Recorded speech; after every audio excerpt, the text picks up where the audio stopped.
Well, there it is in black and white. Now you have to go through with it. I don't need any incentives, thank you. Never hurts. Well, what do you think of it? It's all right. Stiff. Why they make these things so dry escapes me. Well, you're out of romance and into minutia now. Trust me. I've been reading etiquette books for weeks. But there's one problem. Addressing these, I'm almost finished, by the way. I found myself wondering, should Mrs. Bellman get one? That's ticklish. I want Vicky and I to remain friends. Maybe I'd better give her a call, huh? You're on, boss. Good luck. Mr. Wheeler's office? From where? Bangkok. Mr. Greenwood. No, operator, I'll take it, Terry. It's personal.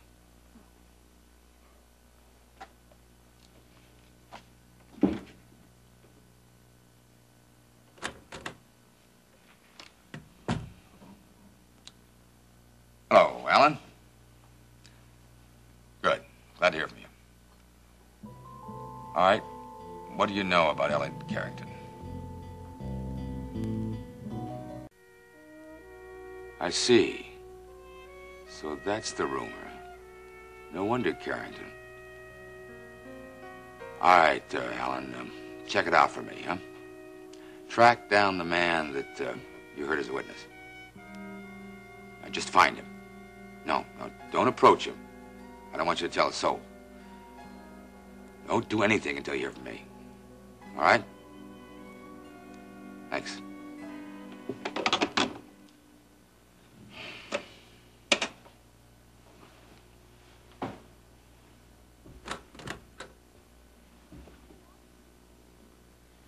You rang, boss? Yes, Terry, I want you to call KVIK.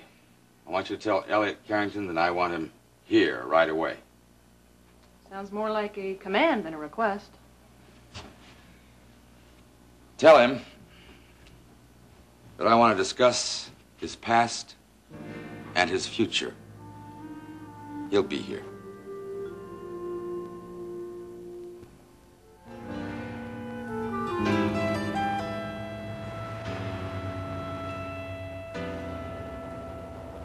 South and west of Tonle Sap, perhaps 45 miles from Pursat. The camp crouched among kalmugra trees choked with orchids and rafflesia. Huge flowers that devour insects, attracting them with the color and odor of decomposing flesh. Inside the bamboo palisades we lived.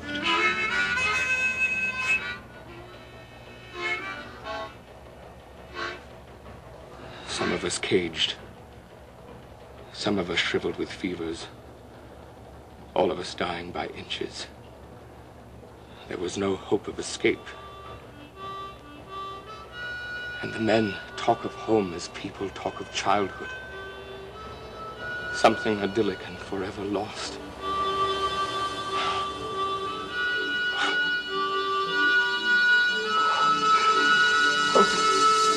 Yes. You all right? Dennis. You all right? Yes. I'm always like this when I write, don't you remember? Half mad. Well, perhaps you wouldn't. Especially when it's trash. Well, what's wrong? You certainly look grim. Come for an apology. Well, I'm sorry. No, Dad, about dinner an last night. apology. I came because I had a kind of strange conversation with Mom. Oh? Well, that is grim. What about? About you? What about me? She said you came by to see her last night. Well, yes, that's true. Dad, she said you threatened her. Look, don't think for a minute that I believe it, Dad, Why because would I don't. You wouldn't. I know that. Look, Mom must have been confused or something, and I just thought maybe you could explain why. Well, what else did she say? Did she mention Mr. Wheeler? Well, yeah, she talked about the wedding a little. You two didn't get into an argument over Alex Wheeler, did you? Oh. Now, Dad, listen, you can tell me. I'm your son. But I'm not a kid anymore. There wouldn't be a chance that you're jealous of Alex Wheeler, would there? Don't ever say that, Dennis. Don't ever think it. Iris goes to the highest bidder, that's all. As long as I have you, Wheeler's got nothing I want. Understand? You understand? Phone, Dad. Newsroom. Yes, this is he. Mr. Carrington, I'm calling for Alex Wheeler. Wheeler. What does he want? Well, he'd like to see you today, as soon as possible. Will you tell him I'm busy? Will you do that? He says he'd like to talk about your past and your future. Mr. Carrington? I'm on my way. Dad, what was all that about? Huh? Oh, about your mother. Well, Iris has always loved tempests and teapots. This is one. We disagreed. Ex-husbands and wives do that, you know. That's how they earn their exes, after all. Look, I'll call her later if you like. Clarify. If you'll excuse me, I have an appointment to keep.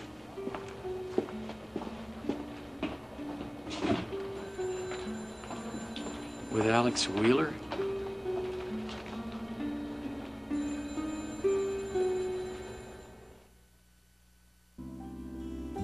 Never heard of him. You ignoramus. I suppose you never heard of the Top of the World building either. Of course I... Wait, don't tell me.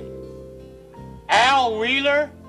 Big guy, snake tattoos? Wasn't he the one who beat up that shrink for telling him that his mama was... No, that was Albert Wheelis. Listen, Bernie. Not everybody in Houston got here by way of Huntsville, you know. As a matter of fact, Alex Wheeler just happens to own the World Building. And that's where I work. Think of the bucks that dude's got. Must be a zillionaire. Yeah, Burr.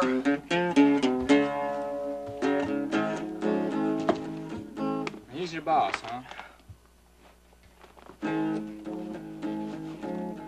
Tell me more about your job. Oh, I'll tell you, I won't have it unless I get a move on here. I work at the Top of the World Club, 10 bar. Say, what? Are you out of your tree, man? You're breaking parole. Suppose that don't bother me. Not when I got something like this, right? So you're gonna wind up back in the bucket for a lousy holdup? No, man, not me, not ever.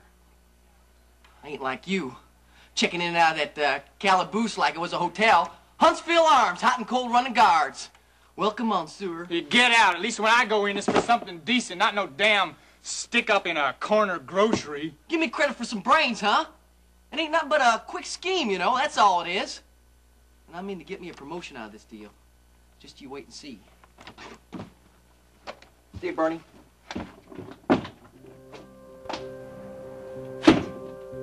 Promotion. I like that. You're liable to get promoted to dead.